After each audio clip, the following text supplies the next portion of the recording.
Fala pessoal, tudo bem? Estamos aqui para mais um episódio do MedLexCast, o nosso podcast que trata de medicina e direito, toda essa intersecção entre a medicina e o direito, meio ambiente e trabalho, direito do trabalho, direito previdenciário. E antes da gente entrar no tema de hoje, vamos deixar aquele recadinho de sempre, né? Curtam nossos vídeos, comentem, se inscrevam no nosso canal. Falta pouco para a gente conseguir chegar a 5.000 inscritos no canal, então coopera aí com a gente. Se inscreva, manda lá para seus amigos, conhecidos, quem pode se interessar por esses temas que a gente traz aqui, para que a gente possa sempre estar discutindo e trazendo para vocês tudo de mais atualizado, tudo que está acontecendo aí na área da medicina do trabalho, segurança do trabalho, medicina e direito, essa intersecção que a gente tanto fala aqui no nosso podcast. Então eu vou passar a palavra para o meu pai para ele cumprimentar vocês, e hoje, para a gente já começar trazendo o tema, nós vamos tratar de ações regressivas e uma nova normativa do TST que tem tudo para aumentar muito o número de ações regressivas contra as empresas. A gente vai explicar tudo isso para vocês.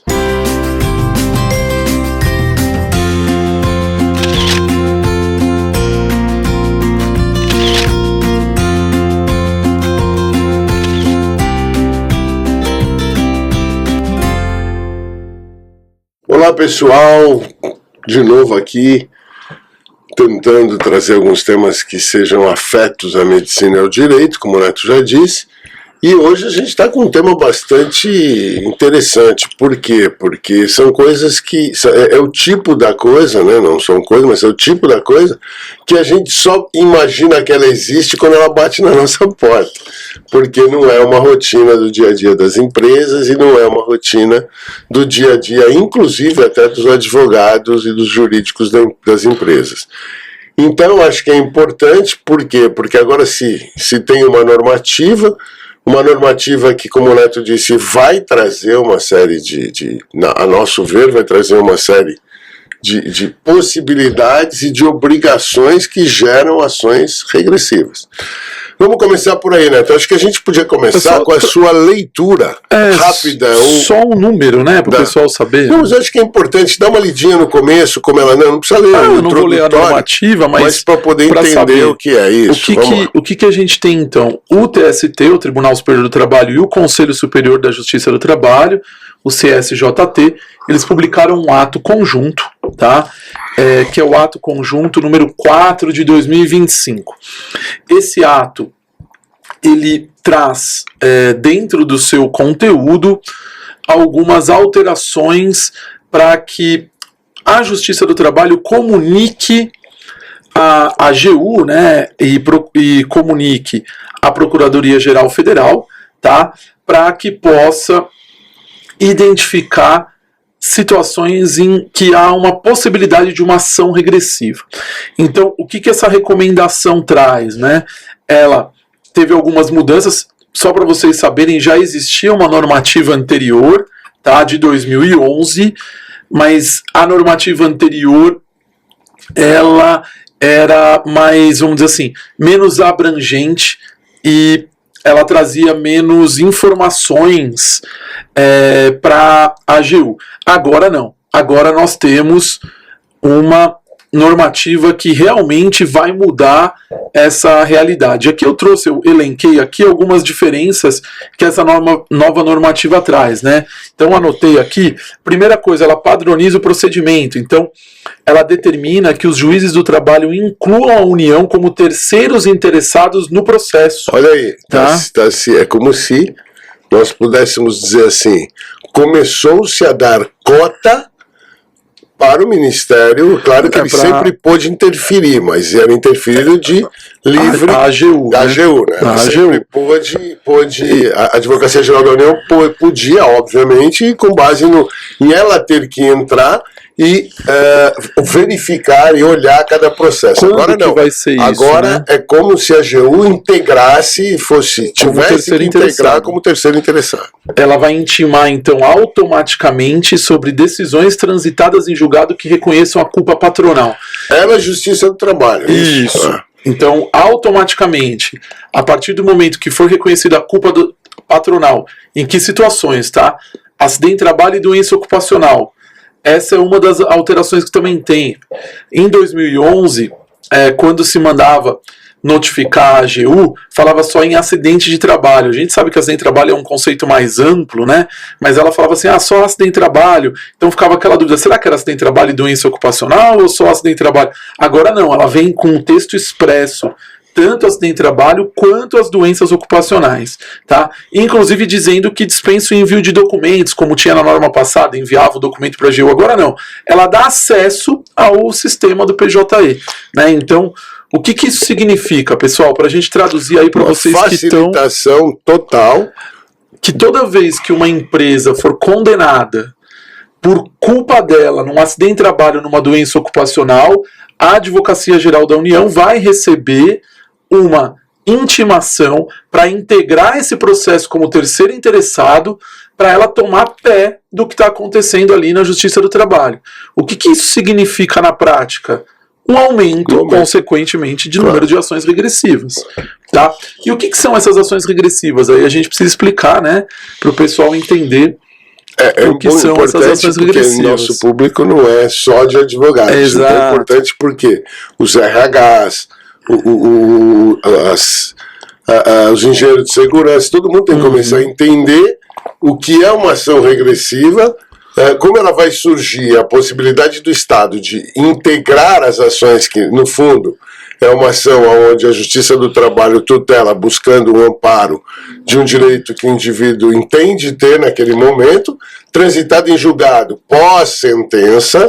Obviamente, para transitar em julgado é pós-sentença, mas após o trânsito em julgado, você vai ter um terceiro que veio acompanhando, está acompanhando e que vai ter todas as informações para a chamada ação regressiva. E o que é essa ação regressiva, então? A legislação diz, pessoal, e aí esse é um conceito importante da gente explicar aqui para vocês entenderem. A legislação diz, na Lei 8213/91, que é a Lei de Benefícios da Previdência Social, que existe a possibilidade do INSS cobrar das empresas os valores pagos em benefícios previdenciários por acidente de trabalho e doença ocupacional em que exista culpa do empregador. O que isso significa? Então vamos lá. Quem está vendo aí está falando assim, mas como assim? O INSS paga o benefício acidentário e eu, empresa, posso ter que pagar para o INSS o que ele pagou para o segurado? Sim. Por quê? Isso é muito bem estabelecido e é muito bem determinado pela Justiça. O que acontece? O seguro acidente de trabalho, SAT, né, o conhecido SAT, né, GILHAT, SAT, seguro acidente de trabalho, ele cobre o que nós chamamos de risco ordinário da atividade. O que isso significa? Eu faço um seguro, eu pago um seguro para que haja cobertura de um risco ordinário.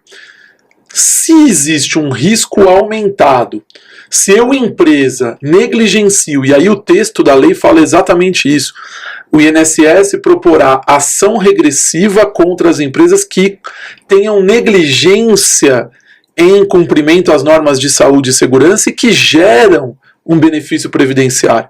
O que ele está querendo dizer aqui? Vamos pensar que o caixa do INSS é um caixa único que todos nós somos contribuintes obrigatórios. Eu não escolho. Eu não falo, eu quero ser contribuinte ou não quero ser contribuinte. Todos nós contribuímos para o INSS, certo? As empresas, elas pagam um seguro, que é o seguro acidente de trabalho. Uma vez que há um benefício previdenciário de natureza acidentária, o segurado vai receber um valor ali pago pelo INSS em razão de um acidente de trabalho ou uma doença ocupacional. Só que a legislação fala, olha, esse seguro que é pago, ele só cobre o risco ordinário da atividade. Porque a gente já discutiu aqui várias vezes que diversas atividades têm risco, né, que são inerentes à atividade. Porém, se eu, empresa, não cumpro a norma e causa uma doença ocupacional ou ocasiona um acidente de trabalho, o entendimento é que não é justo que esse risco compartido entre todos nós, lembra que eu falei que todos nós somos contribuintes? Então todos nós pagamos quando acontece um acidente de trabalho ou uma doença ocupacional. E aí a lei fala o seguinte, olha, não é justo que toda a sociedade pague porque uma empresa não cumpre norma de saúde e segurança do trabalho. Então aí a lei traz essa possibilidade do INSS, quando comprovada a culpa da empresa, ir atrás, processar essa empresa e solicitar a devolução dos valores pagos em benefícios e serviços, porque pode cobrar também a reabilitação profissional, dados pelo INSS em razão de doença ou acidente de trabalho. O que isso significa, então, para a gente resumir? Que, a partir do momento que ele ingressou com uma ação trabalhista por essa nova normativa, o INSS ele vai conseguir identificar quando existe uma condenação da empresa por não cumprimento de norma de saúde e segurança do trabalho, por culpa da empresa aconteceu um acidente de trabalho ou uma doença ocupacional, e ele vai conseguir identificar de uma forma mais fácil qual empresa ele vai processar. Olha só que interessante, é entrar com ação regressiva. O INSS, ele tem uma capacidade, ele já tem, inclusive, manuais e protocolos para entrar com essas ações, para fazer como se fosse uma investigação para quais ações regressivas eles vão propor. Agora, né, estou falando no INSS, a Procuradoria, né, a AGU, ela já tem isso tudo bem estabelecido. Agora, isso vai ficar muito mais simples para eles. Por quê? Porque eles já vão receber a informação da Justiça do Trabalho dizendo, olha, a empresa X foi condenada porque aconteceu um acidente de trabalho lá e a condenação diz que foi culpa da empresa. Isso vai acender o alerta. Essa ação regressiva, é bom que se diga, ela não é movida na Justiça do Trabalho, então não é lá nessa ação trabalhista, porque a ação trabalhista é do trabalhador contra a empresa. Aqui nós estamos falando de uma ação movida pelo INSS contra a empresa, federal. Tá? Então é outra esfera. A gente não vai entrar nesses detalhes, aí são detalhes mais técnicos, mas o que nós queremos chamar a atenção aqui para vocês, e essa é uma normativa que foi publicada agora em 2025. As empresas cada vez mais terão ações regressivas. Então, eu queria dar uma parte aí, né? Então, eu acho que a palavra-chave de tudo que você falou pra gente tentar dar um conceito que fixe isso é a palavra culpa, tá? Então eu gostaria da gente discutir um pouquinho sobre exatamente isso, o que é e como vai ser entendido a gente nunca sabe como vai ser entendido, mas como a gente espera que seja entendido, de acordo com o ordenamento jurídico, e de acordo com os conceitos jurídicos e todos os princípios jurídicos possíveis de serem trazidos nessa esfera, o que vai ser determinante para a culpa. Por que eu falo isso? Porque eu entendo que a necessidade da exclusão documental é que vai poder propiciar ou não a culpa. Então nós estamos de novo voltando naquilo que a gente sempre debateu.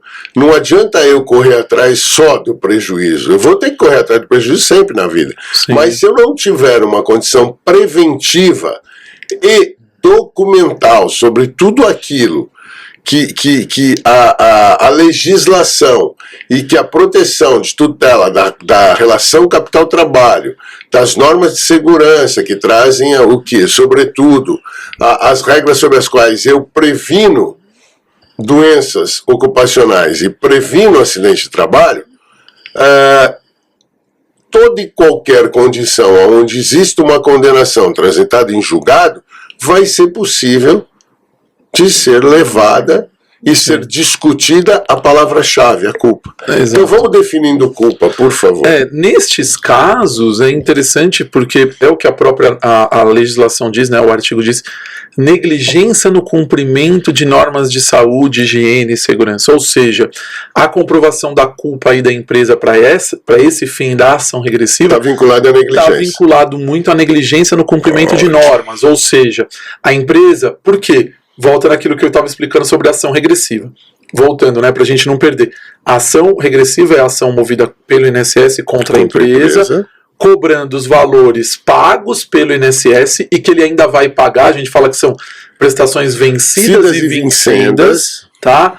Em razão de um acidente ou doença ocupacional por negligência no cumprimento de normas de saúde e segurança. É isso que nós temos como a base da ação regressiva.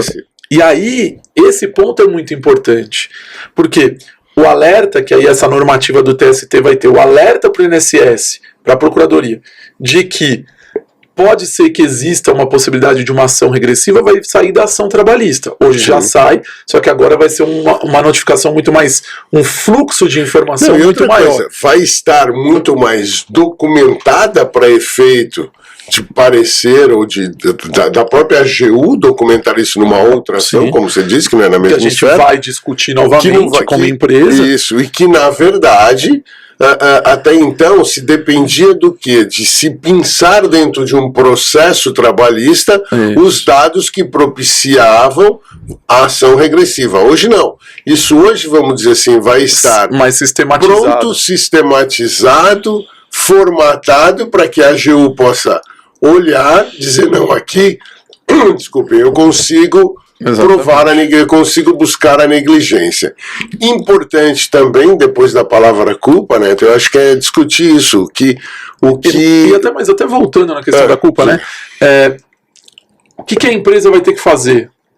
Ela vai ter que quebrar a negligência. Que não houve negligência, ou seja, que aquela situação que aconteceu, porque às vezes o acidente de trabalho e a doença ocupacional está dentro do chamado risco ordinário, que tem cobertura pelo seguro social.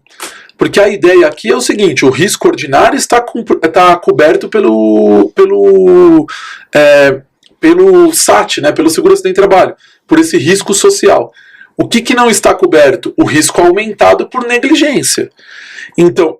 Peraí, desculpa, eu entendo que é o risco aumentado ou o risco desviado.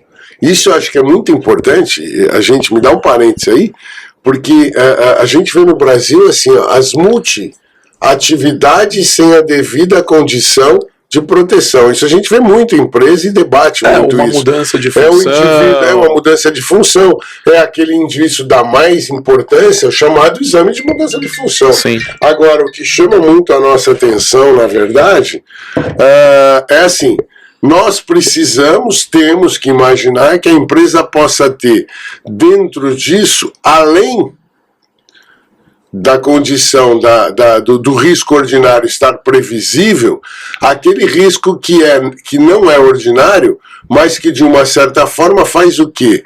É aquela mudança de linha de produção, é aquela queda por sazonalidade de produção, que aí alguém dentro da empresa, sem a segurança saber, muda o trabalhador, pode, só que desde que você não formalizado. Desde que você tenha tudo isso formalizado e que você tenha, sobretudo, trazido a proteção ao trabalhador. E é importante essa questão porque é aquilo que a gente estava comentando, né? A gente já comentou aqui em vários episódios, a importância que ganha a questão de você cumprir a norma e de você ter uma documentação adequada. Porque esse é um ponto muito importante que a gente vê muito acontecer em empresa. Às vezes, eu compro o EPI, mas eu não documento. Eu compro o EPI, mas eu não tenho ficha de entrega adequada. Eu compro, mas não tenho CA. Eu compro, mas o CA não tem como eu comprovar que eu entreguei. Eu forneço, eu faço uma determinada coisa na empresa. Eu coloco uma determinada proteção, mas eu não tenho um laudo, eu não tenho uma análise, eu não tenho... Então, isso cada vez mais vai ganhar importância, né? Porque tudo vai ter que ser demonstrado. E aí a gente tem um grande problema, porque alguns tribunais, a gente vendo as decisões, entendem que nessas ações regressivas, volto a repetir, é a ação que o INSS está movendo contra a empresa, cobrando os valores pagos em benefícios previdenciários. Entende que essas ações regressivas, o ônus da prova é da empresa. E aí a gente vê uma grande efetividade da AGU nessas ações, porque a gente vê que eles acabam ganhando muitas ações contra as empresas, não porque a empresa muitas vezes não faz, ou às vezes é por falta de documentação, por falta de prova, tá? Então esse é um ponto muito importante que a gente precisa trazer aqui para quem está assistindo a gente, que é de empresa, que é aquela documentação que você acha, para que eu vou fazer isso? Isso é desnecessário, é burocracia. É assim que o jogo funciona, no Brasil é assim, não tem como a gente tratar de outra forma. Mas eu entreguei, tá, mas tem a assinatura do trabalhador, né? Você tem como provar que você entregou? Porque se você só entregou, não vai adiantar. Isso também vem, né, se me permite, de muitas empresas jogarem tudo para o jurídico e o jurídico não abrir a multidisciplinaridade para isso. Não adianta imaginar que quando você olha uma norma, você analisa só pelo aspecto jurídico e está resolvido. Não é. Você vai precisar da análise, principalmente quando você fala em acidente de trabalho, ou quando você fala, que é o âmago do que nós estamos discutindo, o acidente de trabalho, ou quando você fala em doença profissional. Você tem que ouvir o médico, você tem que saber o que ele tem documentado no seu ambulatório, ou o prestador de serviço que tem documentado nos atendimentos que foram feitos àquele trabalhador. E acidente de trabalho tem que ser multidisciplinar, tem que envolver o médico em função do que ele gerou de sequela, tem que ouvir o engenheiro de segurança, o técnico de segurança, para saber o que se tem de análise daquele acidente. Documentação, tudo isso tem que chegar, porque o jurídico é quem vai levar isso quando a ação regressiva acontecer. Mas eu acho que é muito importante, por isso que eu quis chamar a atenção, dois aspectos nisso. Primeiro aspecto, não se relaxar, não se negligenciar com ação, obviamente, mas com documentação. Segundo, que se tenha sempre uma análise multidisciplinar, onde você vai envolver todos os departamentos que necessário se faça da empresa, o RH, com aquilo que ele possa ter de passado anterior do indivíduo, até que foi para aquele contrato, até que ingressou naquela empresa, o médico, desde o nascedouro, desde o exame admissional, o que foi feito, o que foi anotado, sim, o engenheiro de segurança, o técnico de segurança, para saber quais foram as providências, quais foram as tutelas e os riscos que foram gerados ali naquela atividade, e principalmente o envolvimento da empresa e dos líderes e de um todo da empresa. Por quê? Porque a história do não, só faz esse serviço hoje porque você não está fazendo nada. E aí isso não é comunicado à segurança, não é comunicado ao médico, isso é negligência. Grande parte das empresas sequer faz investigação de acidente de trabalho, né? Então, aconteceu um acidente, a empresa não faz uma ficha de investigação para saber quais são as causas do acidente, o que você pode implementar de melhorias, e principalmente identificar o que aconteceu, o que você já tinha implementado. E esse é um ponto importante, porque em regra, essas ações regressivas, se vocês procurarem na internet as decisões para vocês lerem, o que se discute muito?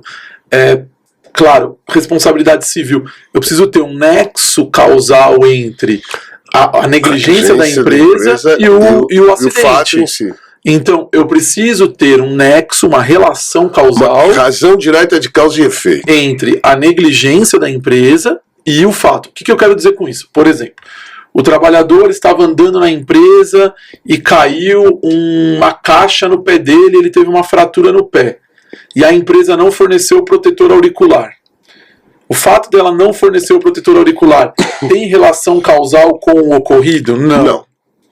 Então, eu não tenho aqui essa relação causal, não negligência na relação causal, para que você ocorreu o acidente. Agora, esse trabalhador que estava andando pela empresa e a caixa caiu no pé dele, ele estava sem o calçado de segurança com biqueira de aço. Aí sim eu tenho a relação causal entre o não cumprimento de norma, porque a empresa deveria ter fornecido o calçado, e o que ocorreu.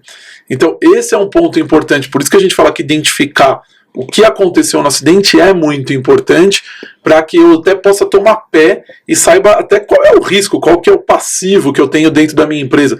Eu preciso saber o que aconteceu, por que aquele acidente aconteceu, qual foi aquela situação. A mesma coisa para a doença ocupacional. Então eu preciso saber exatamente, através de uma investigação, o que está acontecendo e o porquê que aquela situação gerou. Então, quando vai nessas ações regressivas, se discute muito isso, inclusive grande parte da defesa das empresas em relação a isso, a não haver um nexo causal entre a negligência, eventualmente, que exista, e o acidente em si. Porque, eu volto a repetir, o que nós, fazendo essas ações, defendendo as empresas, trazendo os aspectos técnicos na discussão, é justamente discutir a negligência, que a empresa não foi negligente, não tem relação com um acidente, que aquele acidente aconteceu pelo risco do negócio mesmo, pelo risco da atividade econômica, o que é previsto na cobertura do seguro acidente de trabalho. Então, esses são pontos muito importantes. Pois é, eu acho que até o que você está colocando em relação a risco previsto, eu só consigo saber quais são os riscos previstos para eu poder me amparar, visto que a alíquota de recolhimento é a mesma, independente disso, o resto é documentação que a própria empresa tem que ter, tem que fazer. Sim. Quando eu tenho uma coisa básica que a gente tem grande dificuldade nas empresas, e é uma discussão de muitos anos nossa, inclusive, em relação a isso. O que é? O descritivo real de atividade, ou seja, o que é que aquela matrícula número XYZ faz realmente na empresa. E quando isso, de alguma forma, toda a produção, toda a empresa, toda a relação de trabalho, seja de prestação ou não, ela é dinâmica. Num determinado momento, desculpem, ou por necessidade, ou até por evolução do indivíduo, aquilo muda. E aí se esquece, as pessoas, os dirigentes se esquecem de fazer essa alteração no descritivo de atividade. Lembrando que antigamente isso era tudo subjetivo, né? Porque era o que você falava como empregado e o que eu falava como empregador. Hoje não. Hoje você tem isso muito bem definido numa plataforma que é do E-Social. Então o que eu quero chamar a atenção aqui? O E-Social não impede que você coloque nenhuma atividade para ninguém. Só que eu tenho que ter a obrigação de ter profissionais que levem à plataforma o que a real condição que se é estabelecida na atividade, na relação capital-trabalho. Então acho que isso é muito importante, porque como o E-Social teve, e a gente sente isso hoje, como o E-Social lá atrás teve muito adiamento, foi e entrou. Aí muita empresa negligenciou nisso, e quando estava no último prazo para se jogar na plataforma, jogou com base só no CBO, no Código Brasileiro de Ocupação, jogou de acordo com nenhuma análise, alguém disse o que fazia, o que faz sei lá, o ajudante geral do setor de ferramentaria aqui. Alguém do RH mesmo foi lá e descreveu isso sem a mínima condição de conhecimento real disso. Então acho que isso é uma das coisas importantes, porque isso é a raiz disso tudo que nós estamos falando. Por quê? Como é que eu vou poder provar um desvio de atividade, dizer que eu protegi um desvio que nem descrito, nem previsto era?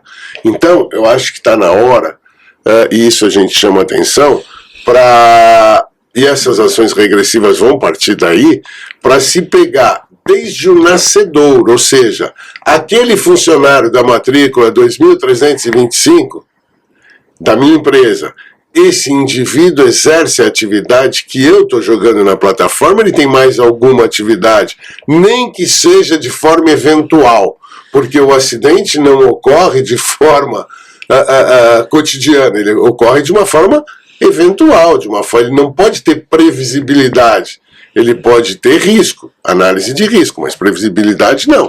Então o que tem que se fazer? Primeiro passo, na minha opinião, se rever todas as atividades e ver realmente para cada tipo de indivíduo, para cada uma das minhas matrículas, quais são as atividades. Por quê?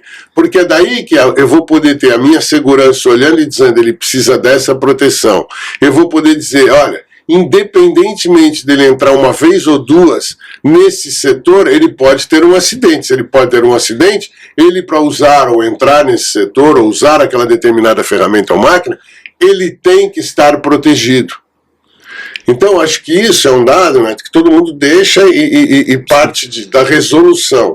Não, acho que nós temos que partir, se a gente está pensando em alguma coisa preventiva, é partir da raiz do problema.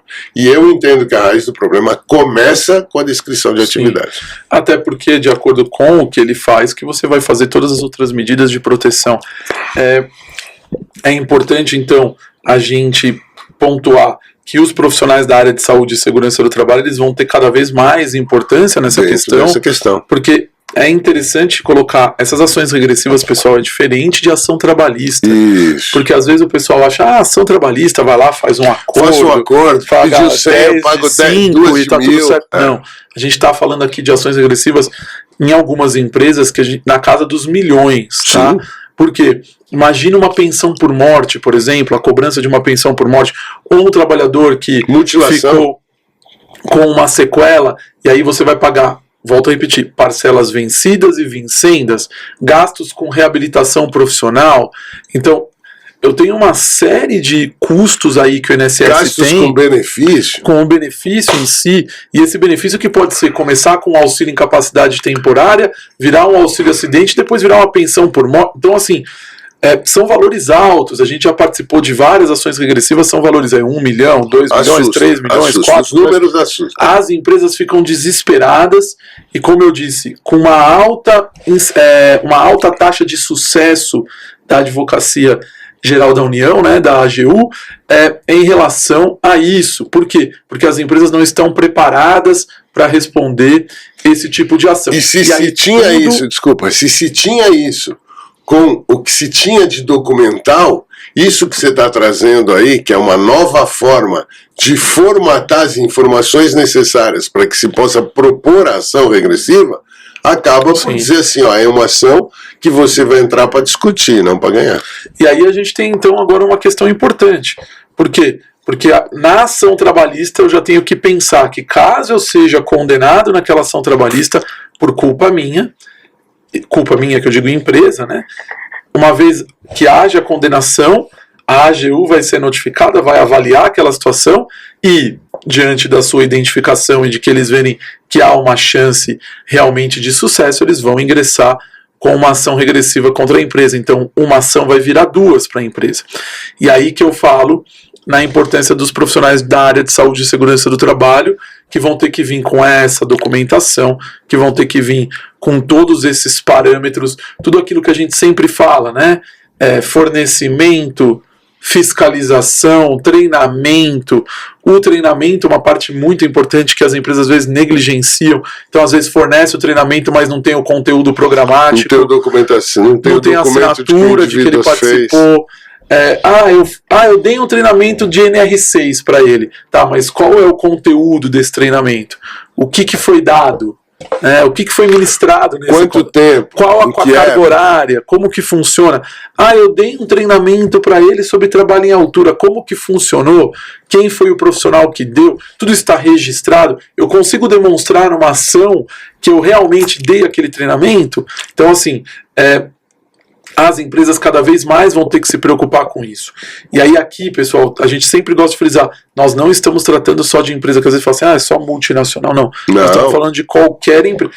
A gente já participou de ação regressiva de empresas pequenas, tá? Vamos usar um exemplo. Porque não tem esse limitador, só vou processar empresas multinacionais. Estou falando por parte do INSS. Vamos usar exemplo prático, que nós já participamos, uma marcenaria, aquela marcenaria que o cidadão chegou e falou, eu vou perder a casa, o carro, ele falou, vou perder a casa, o carro e minha casa da praia, porque eu não tenho como pagar isso. E foi um acidente, que é um acidente o quê? O indivíduo perdeu a mão numa serra elétrica. E aí? As coisas rolaram, a AGU viu a necessidade, viu a possibilidade, entrou com a ação regressiva, e tá aí, ele basicamente perdeu a empresa, do resto a gente não sabe desdobrar, mas com certeza ele nos disse isso, quando ele perdeu a ação, ele disse, não tem como, não há como eu continuar. Sim. Agora, então, eu acho que isso é importante, é caso prático. Então nós estamos falando de uma marcenaria que tinha 6 ou 7 funcionários. Imagina, quer dizer, isso não é coisa de multinacional, não. Não, é toda empresa. E muito pelo contrário, se me permitem, eu acho que a multinacional sai disso mais fácil do que o pequeno, porque a multinacional vai fracionar, vai pagar, vai apertar. Pesa menos. Vai pesar menos, ela dilui isso, até no custo. Então, e o pequeno faz o quê? Exatamente. Então a importância de você ter essa documentação, desses documentos estarem adequados e a gente conseguir comprovar que não houve uma negligência da empresa que ocasionou aquele acidente de trabalho ou aquela doença ocupacional. Mas aqui, isso que é interessante, né? A gente começa tudo, vamos falar assim, começa do início. Qual que é o início, pessoal? Um dos requisitos para a ação regressiva é um benefício de natureza acidentária. Então volta naquilo que a gente fez num dos episódios passados, que a gente falou de gestão de afastados.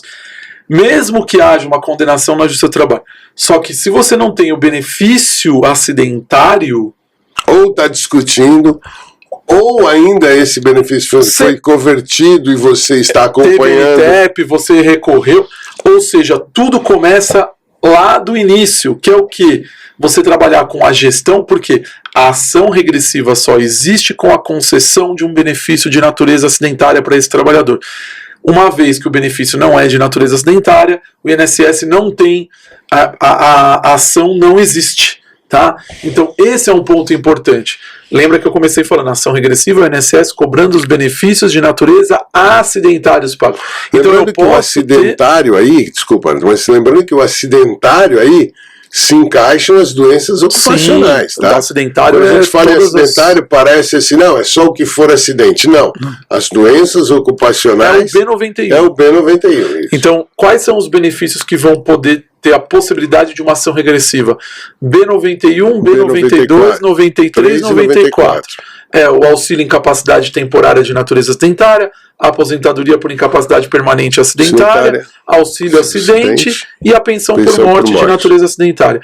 Então, esses 4 benefícios podem dar origem a essa ação regressiva. Só que se eu não tenho o benefício acidentário, eu não corro. Então, olha só a importância de você ter uma gestão eficaz. Eu posso ter a condenação na Justiça do Trabalho, ok, mas se eu atuei de forma eficaz, preventiva, evitando o benefício de natureza acidentária, eu não tenho nem a possibilidade de uma ação regressiva. Porque esse é um ponto importante que eu vi algumas pessoas comentando sobre essa questão da notificação. O TST saiu a resolução, o ato normativo que vão notificar a AGU das condenações da empresa por culpa da empresa. Só que a gente, acompanhando as ações trabalhistas, a gente vê que tem muita ação trabalhista que o trabalhador não recebeu o benefício de natureza acidentária. Ele recebeu um benefício comum, ou às vezes nem recebeu o benefício. Então, por exemplo, uma perda auditiva, muitas vezes nem gerou um benefício para ele no INSS. Então, só existe ação regressiva se houve um custo por parte da Previdência no pagamento desses benefícios de natureza acidentária. Então, se eu atuei, olha só, como eu tenho várias frentes para eu atuar, eu posso atuar na questão da documentação para evitar a comprovação da negligência da empresa no cumprimento de normas, que eu estou em conformidade com as normas regulamentadoras, que eu estou cumprindo a lei e que isso é um risco ordinário da minha atividade. Eu posso atuar na gestão de afastados, que a gente comentou num outro episódio aqui. Aliás, quem não assistiu o episódio, assiste lá, entra lá. São 2 episódios com a professora Ana Paula Fernandes falando de gestão de afastado. Então, se a gente tem essa questão da gestão do afastado e eu evito o benefício de natureza acidentária, ou eu recorri, eu tentei uma suspensão por parte do nexo técnico epidemiológico, então é um conjunto de ações que a empresa pode fazer para evitar esse tipo de situação. Que só se vai conseguir se você fizer a gestão disso. Sim. Eu acompanhar, saber o momento que eu vou intervir de forma técnica, o momento que eu vou ter que intervir de forma jurídica, Sim. o que eu vou ter que ter de documentação referente à discussão ainda na esfera administrativa. Então, acho que o importante aí é dizer assim, o que hoje essa nova visão, vamos assim chamar, essa nova determinação faz é tão somente clarear os olhos da AGU. Sim. Porém, todas as obrigações, todas as condições, tudo aquilo que a gente sempre debateu e indicou, mais do que nunca agora se aflora a necessidade. Como você ter um serviço integrado, como você ter Está bem assessorado, está multidisciplinar todas as atividades que envolvem a relação acidentária ou ocupacional. Você ter profissionais na sua empresa que entendam todo esse contexto, porque às vezes a pessoa que está à frente lá, que está tomando as decisões, ela não sabe desse cenário. Essa é uma das coisas que a gente vê que acontece muito. Ela não tem noção de tudo isso, então ela não sabe que, olha, eu tive um benefício acidentário, aí alguém chega lá e fala assim, para você recorrer desse benefício custa X, porque você tem que contratar um profissional para fazer uma análise e um escritório de advocacia. Aí ele fala assim, não, é muito caro. Então tá bom, então não vou recorrer. Fica lá o benefício. Não tá pagando? Que pague. Não tá pagando? Então tá bom, vai, deixa. Aí entrou a ação trabalhista. Aí vai lá, contrata o advogado trabalhista, não faz a defesa corretamente, não tem a documentação, porque ele já não fez a documentação de forma adequada, porque é muito caro, né? Então, é muito custo, então eu não vou fazer lá o PGR adequado, eu não vou fazer ficha de entrega de EPI, faz de qualquer jeito isso aí. Aí eu faço lá, deixa aí a ação trabalhista. Aí foi a ação trabalhista, foi condenado na ação trabalhista, comprovado a culpa, aí a AGU é notificada, ela entra com a ação regressiva, aí é só chorar, porque não tem muito o que fazer. Então, o que a gente está querendo trazer aqui para vocês entenderem esse cenário? A empresa ela tem várias janelas de oportunidade para atuar, seja na parte preventiva, seja para quando acontece a situação, ela poder interferir, ela poder ser proativa. Então volta muito naquilo que a gente fala, a única coisa que você não pode fazer é não fazer nada. É assistir, né? É assistir, porque aí o trem vai passar e ele vai passar por cima de você. E aí não adianta depois chorar o leite derramado. Eu tenho uma série de coisas, uma série de atuações que eu posso fazer e evitar todos esses custos desnecessários para a empresa, esse passivo que é gerado. Então, o profissional que está à frente, que está assessorando a empresa, seja numa consultoria, seja uma empresa que presta serviço nessa parte de saúde e segurança do trabalho, é importantíssimo que ele tenha essa noção desse contexto geral para que ele possa orientar de forma adequada os seus clientes, para que lá na frente, e a gente sempre fala, né, a gente é consultivo, quem toma o poder, quem decide se vai fazer ou não é a empresa, o dono, o CEO, quem está à frente da empresa. Mas ele nunca vai poder falar, não foi avisado. Quem analisa riscos somos nós, quem toma as decisões é o dono. Exato. Só que o dono perde o direito de reclamar sobre a consequência do risco. Exato, porque aí ele foi avisado sobre aquela situação e ele resolveu, e aí eu acho também que é uma decisão empresarial. E uma outra coisa que eu acho que vale a pena a gente aqui salientar é assim, nós estamos falando de uma coisa, fato ocorrido, ou seja, isso tudo virá após o trânsito em julgado de uma ação trabalhista. Agora, todas essas medidas que são indicadas, também elas são de uma certa forma não, elas são efetivas para efeito do quê? Para efeito de redução de custo na empresa. Claro. Tanto em função do material humano, quanto em função das próprias alíquotas do INSS. Então, o que eu acho que tem que ficar muito claro aqui é que não se trata de apologia do apocalipse, se trata do seguinte, de obrigações que mais do que nunca a gente percebe que cada vez, a cada dia, o cerco está se fechando. Exato. Eu, com alguns anos de experiência nisso, posso dizer que antigamente alguns 40 anos. Isso daqui era muito mais fácil para as empresas. Hoje o que as empresas têm que entender é assim, não vai e não dá mais para jogar sujeira para baixo do tapete. Por quê? Primeiro, tudo hoje é de forma eletrônica. Segundo, inteligência tudo cruzamento, inteligência artificial. Agora as obrigações que estão sendo acessórias a uma condição material, de prova material, porque a condenação com trânsito em julgado é uma forma material da prova de que aquilo ocorreu. O que se vai buscar é o quê? todas, vamos dizer assim, as condições de prova que beneficiem para que a ação regressiva não prospere. Mas o fato está ocorrido, porque senão não teria a sentença. Tá? Então, acho que isso é importante que se entenda assim, ninguém está buscando fato novo, ninguém está esmiuçando condições e obrigações. Mas mais coisa para eu gastar? Não. Isso é consequência do que você não gastou. Exato. Isso é consequência do que você não fez. Exatamente. A gente está aqui na verdade, uma mudança de procedimento. Não está se criando nenhuma nova obrigação para a empresa. Não. O que nós estamos falando é o seguinte: a mudança do procedimento vai fazer com que empresas que não cumpram a lei paguem por isso. É isso, tá? Então aí sempre a gente fala sempre essa frase, e acho que é interessante, essa frase ela cabe aqui: é melhor prevenir do que indenizar. Sim. E aqui nós estamos falando de uma indenização não só para o trabalhador, quanto para o erário, né, para os cofres do INSS em razão do não cumprimento por parte da empresa de normas de saúde e segurança do trabalho. Então assim, a gente, como você bem colocou, a gente está vendo que o cerco vai fechando. E cada vez mais esses mecanismos.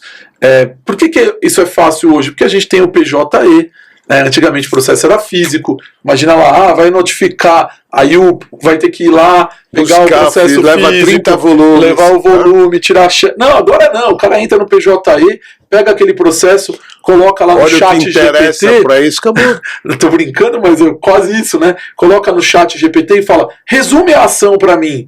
Se você nunca fez isso aí, o advogado que está assistindo a gente, faça essa experiência, coloque lá o processo e coloca uma peça e fala assim: resume. O chat GPT vai lá e vai, resume tudo. E fala: tem isso.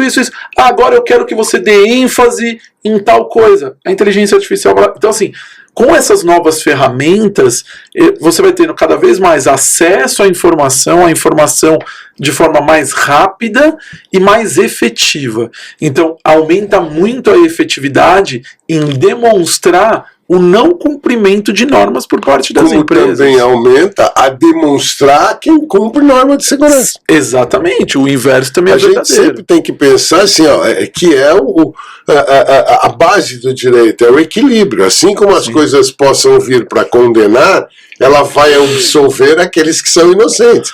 Então acho que isso é fundamental para que se diga. E principal, bato muito nessa tecla, porque cada vez a gente escuta muito de empresário assim: pô, custo de novo? Não, é custo que você não fez. Exato. E não é custo, é investimento, porque o que a gente vê no dia a dia é que quando isso acontece, os custos aí sim, porque aí você vai estar indenizando o erário, os custos são muito maiores, retorno, né? Sem nenhum retorno, os custos serão muito maiores e eles serão assim, imediatos. Não adianta é só chorar. É aquela história: quanto que custa um calçado de segurança? Custa, sei lá, vou chutar aqui, R$100, beleza. Quantos calçados de segurança tem que comprar por ano? Eu tenho que comprar 30. Estou falando um custo de 3 mil por ano?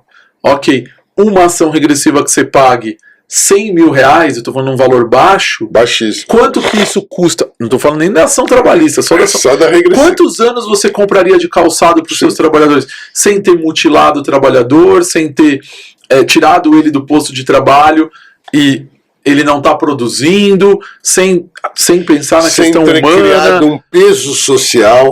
Sim, para toda a sociedade, que esse cara vai ficar improdutivo, ele vai ter problema, a família dele vai ter problema. Então, assim, olha só todas as consequências que às vezes um investimento, às vezes até pequeno, a gente às vezes não consegue enxergar. Então, esse que é o ponto. E aí é que a gente fala, que a gente falou lá quando a gente falou de gestão de afastados, e é o importante aqui para vocês entenderem. A gente tem que começar a olhar a coisa de uma forma mais ampla, né? Não dá para ficar olhando só ali, vamos dizer assim, meio que segmentado. Eu vou deixar de comprar isso e comprar aquilo por causa de R$3. Aí aquilo que a gente sempre discute, muitas vezes isso é deixado com o setor de compras da empresa, aí o cara do setor de compras vê lá e fala assim: esse protetor aqui, ele custa 10, esse aqui custa 8. Vamos comprar esse aqui porque R$2 vezes tanto.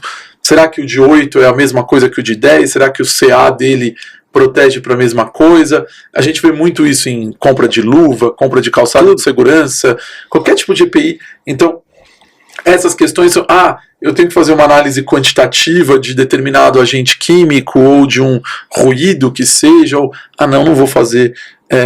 Vamos fazer qualitativo só, porque e aí você não consegue dimensionar o risco de forma adequada, porque a gente vai economizar. Então, assim, todos esses pontos, como a gente já colocou, esse cerco fechando, as empresas vão ter que começar a rever essas situações e parar para pensar, será que vale a pena essas economias de toco de vela, vamos chamar assim?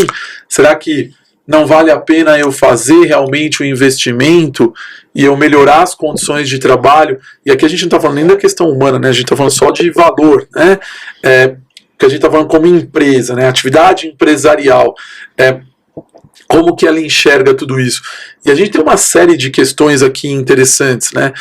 Que voltam naquilo que a gente sempre fala. A gente, quando pensa acidente de trabalho, doença ocupacional, a gente fala sempre, pensa em indústria, construção civil, mas a gente está numa era agora dos fatores psicossociais e das doenças mentais, que podem ser reconhecidos como doença ocupacional. Eu ia chegar nisso. Eu acho que é importante se pensar nisso. E podem ser objeto de ação regressiva também. Com certeza. Opa. Né? Então, assim, e os Fs, né, os afastamentos por CIDs relacionados à doença mental, são uma das principais causas de afastamento no INSS. De benefícios no INSS. Isso. Então, acho que é importante, era isso que ia chegar, assim, nós estamos diante de duas situações, uma inclusive que a gente discutiu na nossa conversa passada, e uma sobre os fatores psicossociais.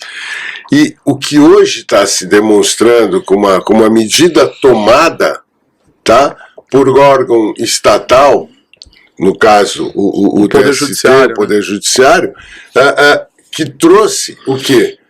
Diante da condição em que se tem hoje para efeito das doenças psiquiátricas, eu diria para você, poucas empresas vão conseguir se defender. Por quê? Comprovar não negligência. Comprovar a não negligência. Porque aí entra naquilo, agora a norma é expressa e fala assim, você tem que identificar o fator psicossocial e tem que fazer um plano de ação em cima dele. Eu desconheço o fator psicossocial, por quê? Porque eu não mexi, não fiz o plano de ação. Não fiz o plano de ação, negligenciei. Aí ele se afasta por doença, depressão, e aí recebe um B91, aí ele entra com a ação trabalho. É esse ciclo. Esse ciclo que tem que ser cortado às custas de medidas técnicas. Isso Sim. que eu acho que é importante. Para que se fale, que se faça tudo isso, tem que se pensar. Óbvio, ninguém está tirando aqui a importância do jurídico da empresa, não é isso. Mas o jurídico é fato consumado. Sim. Quando o jurídico entra, e isso não vale para tudo isso que nós estamos falando. Se o jurídico entrou e não for para dar orientação, não for para dar prevenção, no preventivo, com certeza o contencioso. Caiu no contencioso, acabou. Você vai discutir fato ocorrido. E eu acho que é importante também salientar aqui que, em termos se a gente fizer essa junção com o laudo psicossocial, nós vamos levar, com fatores psicossociais, nós vamos chegar a uma conclusão bastante fácil de se chegar e que ela vai trazer comprometimentos. Por quê?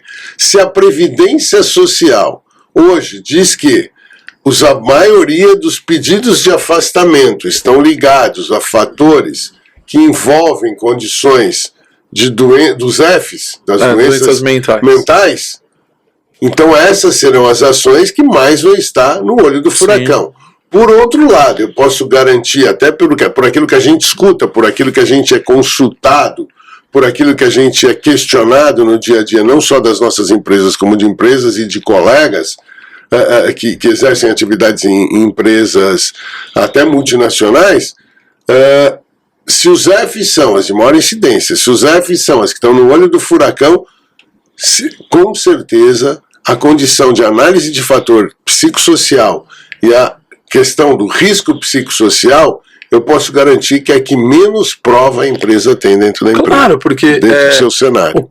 Quais empresas hoje, nós estamos em março de 2025, quais empresas hoje têm condições de demonstrar que ela não é negligente com essa parte de fatores psicossociais? Exatamente isso. Pouquíssimas, porque pouquíssimas empresas têm algum tipo de ação em relação aos fatores psicossociais. Ou e a aí todos, a gente né? tem... Porque de repente ela tem, mas é em relação a um fator psicossocial, não é a outro. Mas é muito... são, e é subjetivo que ela tem. São ações muito incipientes. Às vezes alguma empresa tem um canal de denúncia, de assédio, tem compliance, mas ela não tem uma ação efetiva na parte de doença mental. E nem preventiva, que é o que se espera. Exato. Então, assim, nós temos aí um grande problema para as empresas em relação a tudo isso, que é justamente a implementação dessas medidas relacionadas a essa parte de saúde mental. E aí, quando chegar a ação, como se defender, né? Como comprovar que eu não fui negligente?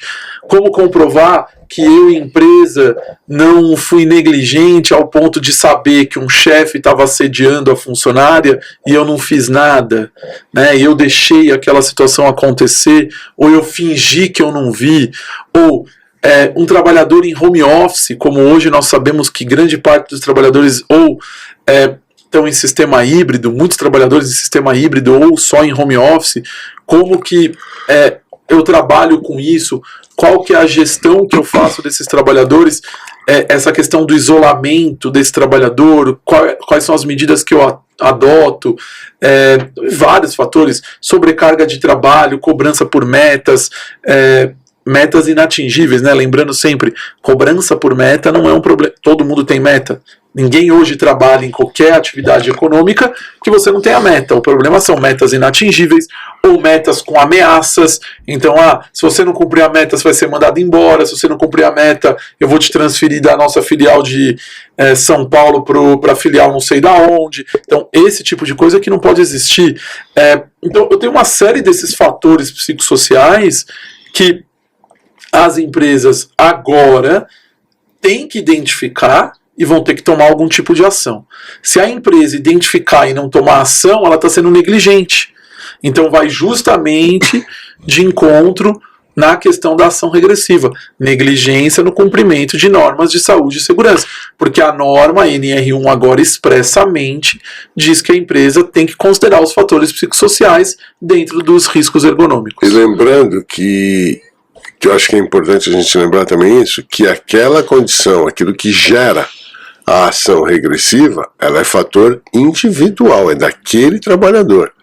Não é como... Porque esses dias ainda ouvi uma determinada RH perguntando, mas espera aí, se isso acontecer, o que eu vou ter que fazer? Você vai ter que pegar aquela condição, essa aqui já foi, mas você vai ter que pegar aqueles trabalhadores que estão envolvidos, direto ou indiretamente, que possam ter o mesmo resultado final de risco e serem analisados e se tenha um plano de ação para mudar exatamente isso, para que não tenha, para que se venha a proteger uma condição. Então a gente está vendo aí que o cerco está fechando, né? As informações cada vez mais estão informatizadas, informações eletrônicas, informações disponíveis. Para quê? Para que o Estado possa fiscalizar e punir quem não cumpre com normas de saúde e segurança do trabalho. Porque essas ações regressivas também é uma forma de punição claro, por não cumprimento. Então, aqui é interessante, a gente já trouxe aqui nos nossos episódios várias coisas. Então, olha só o que a empresa pode pagar. Eu posso ter multas por fiscalizações por parte do Ministério do Trabalho por não cumprimento de norma. Eu posso ter ações trabalhistas por não cumprimento de norma. Eu posso ter fiscalização por parte da vigilância sanitária por não cumprimento de norma. A vigilância sanitária, mas a minha atividade é uma atividade industrial. Qualquer atividade, a vigilância sanitária municipal pode fiscalizar o meio ambiente de trabalho. Isso está lá na Lei Orgânica da Saúde, né? Então, assim, essa fiscalização também pode ser feita por parte da Vigilância Sanitária Municipal.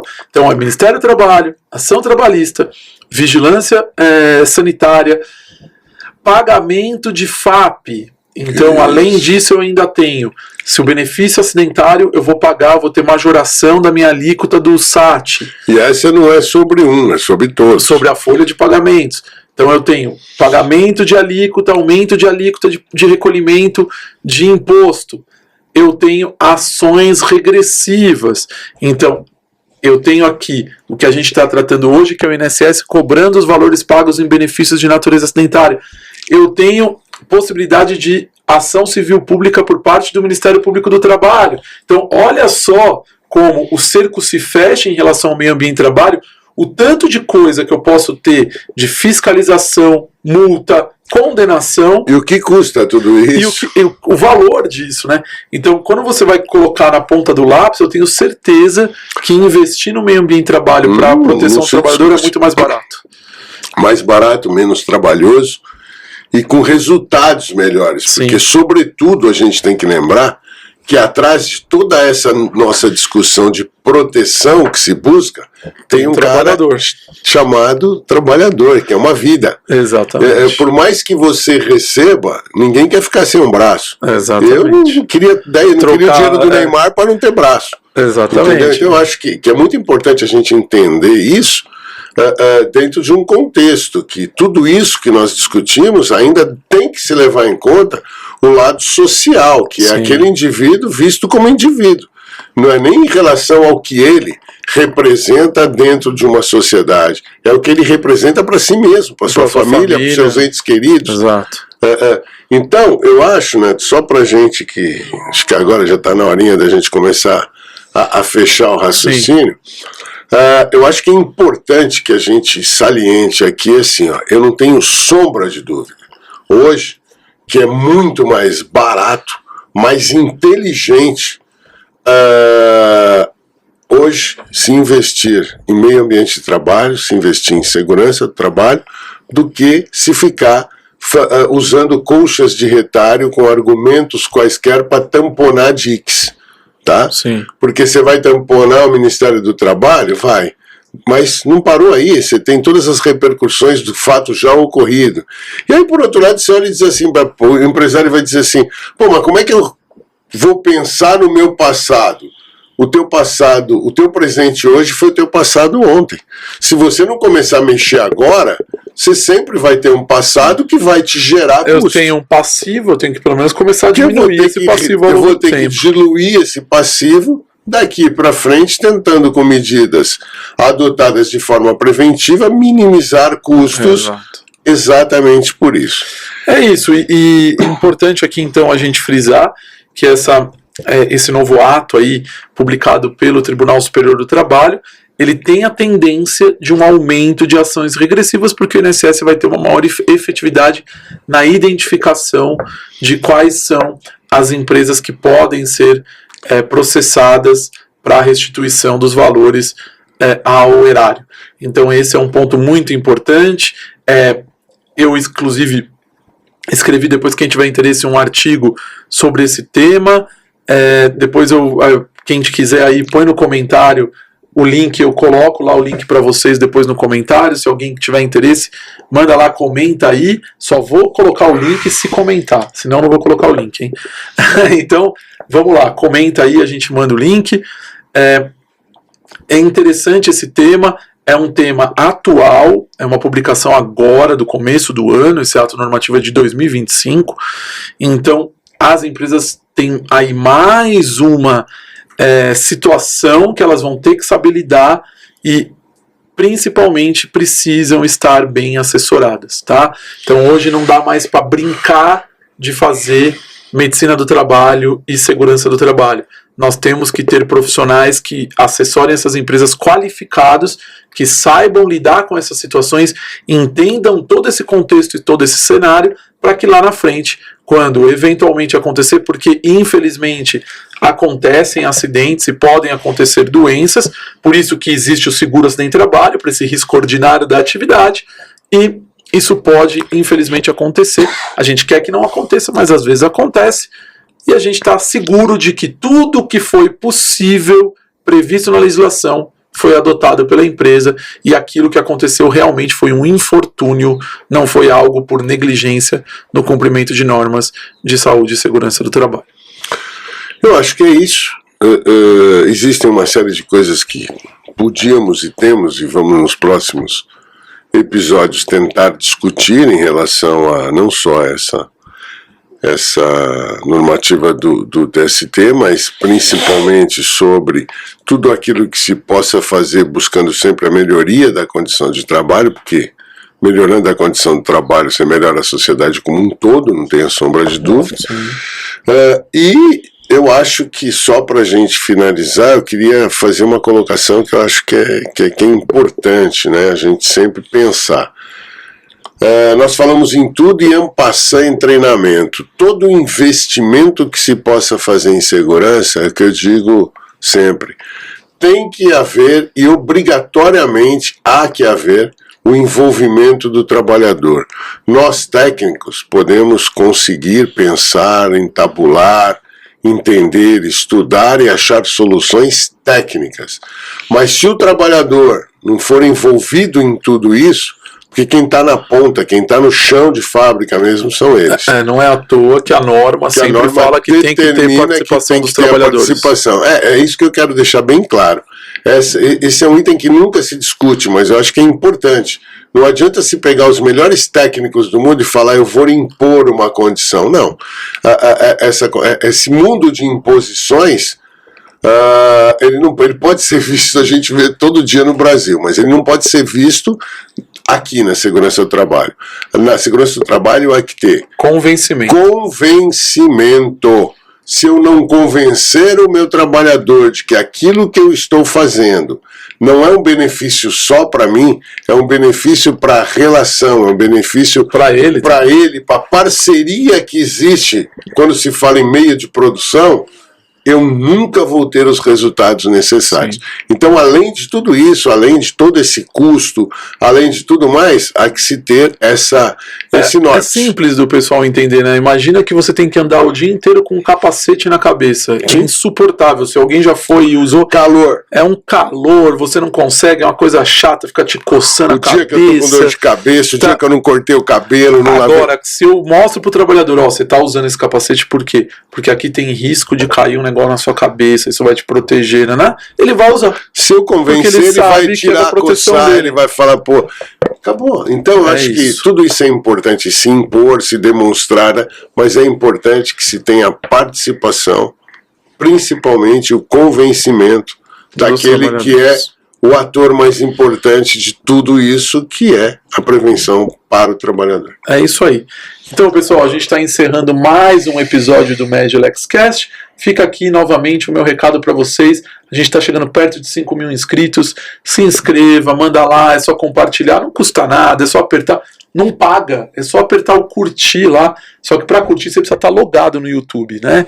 Então se loga lá no YouTube, aperta curtir, comenta, compartilha, manda lá no seu grupo de WhatsApp, dos seus amigos lá, dos pessoal que trabalha com você, que possa se interessar por esse tema, que esse tema faça sentido e seja relevante para eles, tá bom? Obrigado, até a próxima.